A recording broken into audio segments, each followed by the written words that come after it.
রাজকুমার alien, Prince alien, এক সাহসী, মায়াবী হৃদয়ের যুবরাজ, যে সত্য ও ন্যায়ের পক্ষে দাঁড়ায়। রাজকুমারী লায়লা, প্রিন্সেস লেয়লা, এক বুদ্ধিমতী এবং দয়ালু রাজকুমারী, যিনি স্বাধীনচেতা এবং ভয়কে জয় করে। কালো জাদুকর জারকান, অন্ধকার রাজ্যের দুষ্ট জাদুকর, ভালোবাসা ঘৃণা করে। পরী আলমিনা, আলো আর শুভ শক্তির প্রতীক, রাজকুমারীকে গোপনে সাহায্য করে। ড্রাগন ইগর, প্রথমে শত্রু, পরে বন্ধু। একদিন রাজপ্রাসাদে উৎসব চলছে। একদিন এমন দিন রাজপ্রাসাদে প্রতিদিন কেন উৎসব হয় না? চলছে। কারণ গল্পে রোদ উঠলে একসময় মেঘও আসে। তোমাদের রাজ্য অনেক সুখে আছে। আমি তা ভাঙব। লায়লাকে অপহরণ করে মেঘের দুর্গে নিয়ে যায়। লায়লা, আমি তোমায় ফেরাবো, কথা দিলাম। এলিয়ানের যাত্রা শুরু। এলিয়া পরী আলমিনার দেখা পায়। আমি সব জানি। তোমার পথে ছায়া থাকবে, এলিয়ান। কিন্তু সাহস থাকলে আলোও থাকবে।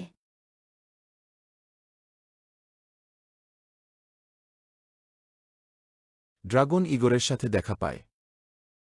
এই পথ পেরোতে হলে তোমাকে হারাতে হবে ভয়।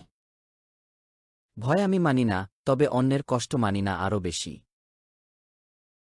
তুমি সাহসী। এখন আমি তোমার পাশে থাকব। তুমি আমি সাহসী। রাজকন্যা, বন্দিনী নই। এখন আমি তোমার পাশে এই থাকব। দেয়াল ভাঙতে পারি না, কিন্তু হাল ছাড়ব না। হা হা হা।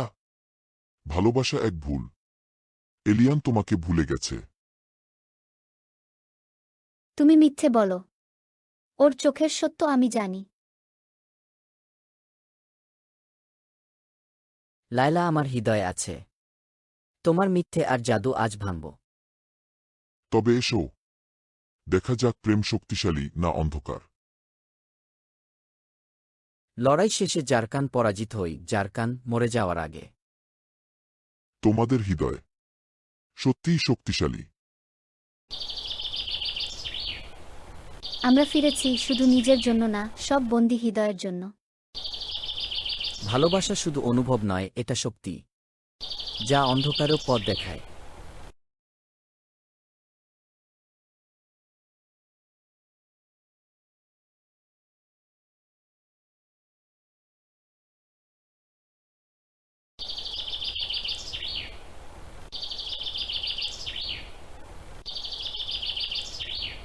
রাহাত অনেক অনেক বছর আগে এক জাদুর পরী ছিল, নাম ছিল নীলা। সে অন্ধকার দূর করে আলো ফিরিয়ে আনত। ওয়াও, সে কি সত্যি ছিল দাদি? হয়তো স্বপ্নে, হয়তো জাদুতে। কিন্তু বিশ্বাস রাখলে জাদু সবসময় পাশে থাকে। আমি যদি পরীর মতো জাদু করতে পারতাম। দাদি, সব আলো নিভে গেছে। এটা আবার না, ছায়ামানব ফিরে এসেছে। আমি কি কিছু করতে পারি দাদি? শুধু একজন পারে সাহায্য করতে, নীলা পরী। আমি যাচ্ছি তাকে খুঁজতে। রাহাত গাছের নিচে ঘুমিয়ে পড়েছে, চারপাশে আলো জ্বলে ওঠে। তুমি কে, ছোট্ট বীর? আমি রাহাত। আমি তোমাকে খুঁজছিলাম পরী। আমাকে খুঁজে? কেন? আমাদের গ্রাম শহর অন্ধকারে ডুবে গেছে। সবাই ভয় পাচ্ছে। ছায়ামানব আবার ফিরে এসেছে। তুমি আমাকে সাহায্য করবে? তুমি যদি ভয় না পাও তাহলে চল।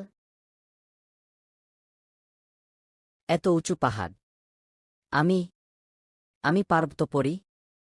রাহাত, তোমার ভেতরেই আছে শক্তি। সাহস থাকলে অসম্ভবও সম্ভব হয়ে যায়। ঠিক আছে, আমি পারব। দুজন পাহাড় বেয়ে উঠতে থাকে। মাঝপথে রাহাত পিছলে যায়। উফ উফ, আমি পড়ে যাচ্ছি।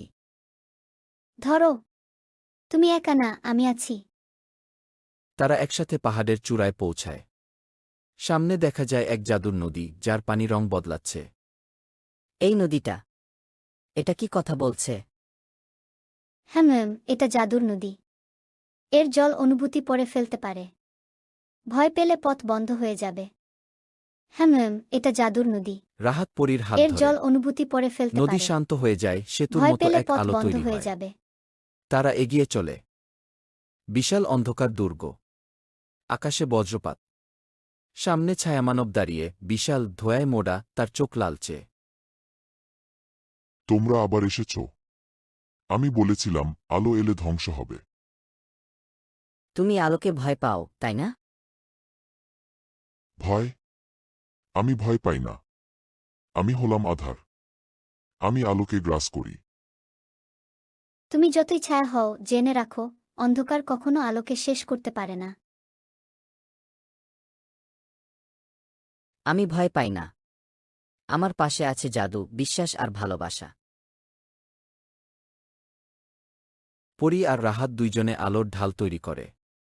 সেটি ছায়ামানবের দিকে ছুড়ে দেয়। আলো তার শরীর ছিন্নভিন্ন করে দেয়। চারপাশে আলো ছড়িয়ে পড়ে।